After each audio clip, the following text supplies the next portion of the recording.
ছুটির দিন যেন সকাল সকাল ঘুমটা ভেঙে যায়। অনেক সকালেই ঘুম ভেঙে গেছে আজকে, অন্য দিনের মতো আজকে যে রান্নার কোনো চাপ নেই, সকালবেলা ঘুম থেকে উঠে, তাই আজকে যেন ঘুমটা খুব তাড়াতাড়ি ভেঙে গেল। দিয়ে সকালবেলা ছাদে চলে গিয়েছিলাম, কি সুন্দর লাগছে দেখতে। রাত্রিবেলায় বৃষ্টি হয়েছিল বলে আকাশটা এরকম হালকা মেঘলা হয়ে আছে। আর ছাদের মধ্যে দেখুন এই গাছটা একদম গোল হয়ে পুরো ঝাঁকড়া হয়ে গেছে। কি গাছ জানি না, হয়তো পাতাবাহার গাছই হবে। তো খুব সুন্দর লাগে দেখতে গাছটা।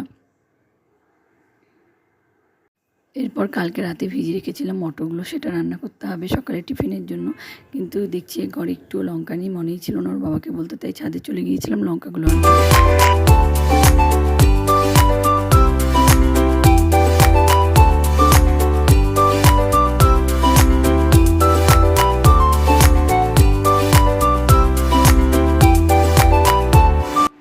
আজকে একটু চটপট রান্না করব, তাই চটপট রান্না করার জন্য ডাইরেক্ট প্রেশারেই রান্না করে ফেলবো ঘুগনিটা।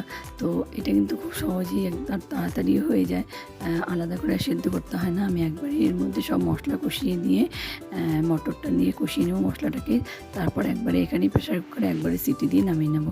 তো এইভাবে করে দেখতে পারেন, একদম ইজি আর খুব তাড়াতাড়ি হয়। দুবার করে আর সেদ্ধ করার কোনো ব্যাপার থাকে না, কারণ আমরা একবার সেদ্ধ করে নামাই তারপর আবার কষাই। তো আমি এখানে একবারে কষিয়ে দিয়ে জল দিয়ে দিয়েছিলাম।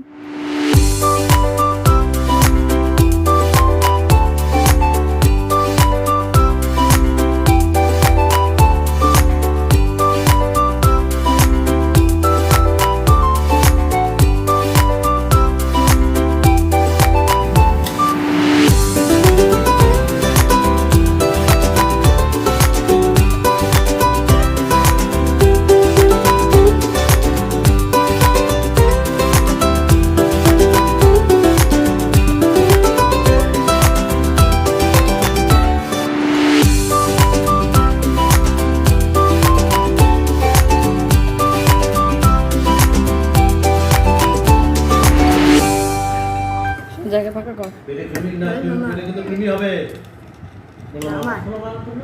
নে ফাঁকা কর। কোথায় দিব?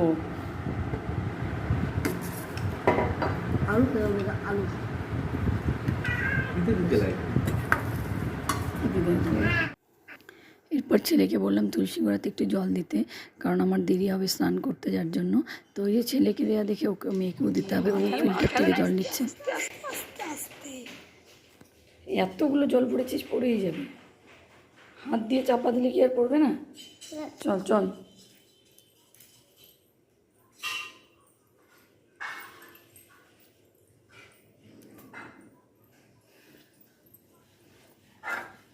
ওই যে বাঁ হাত দিয়ে কেউ দেয় বাবা।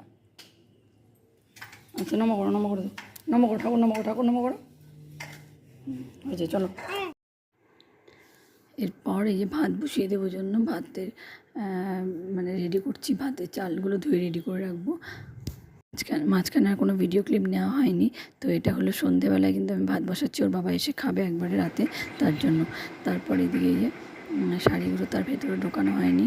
তো একদিন যেদিন মানে আমি রোদে দিয়েছিলাম, সেদিনই সন্ধেবেলা যে ভাবলাম যে এগুলো সব ঢুকিয়ে রাখি, কিন্তু গরম ভাবটা ছিল, মানে কাপড়ের ভেতরে যে মানে গরম ভাবটা আর কি, রোদের যে গরমটা সেটাই ছিল আর কি, রোদের তাপটা তখনও যেন ভেতরে ছিল, যার জন্য ঠান্ডা করার জন্য অপেক্ষা করছিলাম। আর এদিকে শাড়ি ভাঁজ করতে করতে ওর বাবাও চলে এসেছিলো, ওর বাবার সঙ্গে কথা বলছিলাম আর শাড়িগুলো ভাঁজ করছিলাম।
গুছিয়ে নিয়েছি, সব আলমারিতে ঢুকিয়ে দিয়েছি, কিন্তু ভারী কাপড়গুলো আর হ্যাঙ্গারে দিইনি, কারণ এগুলো ভীষণ ভারী বলে আমি ওগুলো ভাঁজ করে রেখে দিয়েছিলাম। এরপর আমি একটু বেরিয়ে গেছিলাম বাজারে মেয়েকে নিয়ে আর মাকে নিয়ে। তো এই যে বাজার কিছু টুকটাক বাজার করার বাকি ছিল, কিছু ড্রাই ফ্রুট শেষ হয়ে গেছে, সেগুলো আনতে হবে, সেই জন্য। ছাড়ো তুমি, ছাড়ো, পারবে তুমি?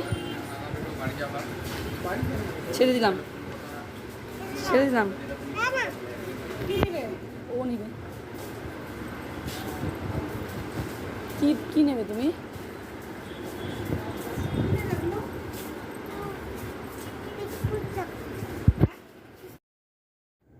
এখানে কেনাকাটি করে তারপরে চলে গিয়েছিলাম একটা শপিং মলে।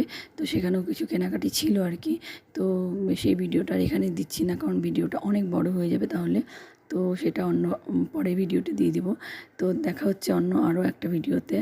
আপনাদের অসংখ্য ধন্যবাদ আমার ভিডিওটা এতক্ষণ ধরে আপনার দেখার জন্য। আপনারা সবাই সুস্থ থাকবেন, ভালো থাকবেন এবং আমার ভিডিওগুলো দেখে লাইক, কমেন্ট আর শেয়ার অবশ্যই করবেন।